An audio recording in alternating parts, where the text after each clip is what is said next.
ಎಲ್ಲೋ ಹುಟ್ಟಿ ಎಲ್ಲೋ ಬೆಳೆದು ಒಳಗೊಳಗೆ ಹರಿಯುವವಳು, ಜೀವ ಹಿಂಡಿ ಹಿಪ್ಪೆ ಮಾಡಿ ಒಳಗೊಳಗೆ ಕೊರೆಯುವವಳು.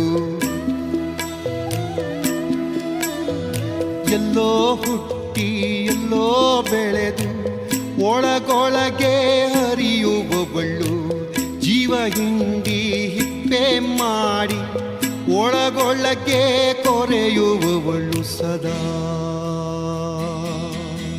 ಗುಪ್ತಗಾಮಿನಿ ನನ್ನ ಶಾಲ್ಮಲಾ, ಸದಾ ಗುಪ್ತಗಾಮಿನಿ ನನ್ನ ಶಾಲ್ಮಲಾ.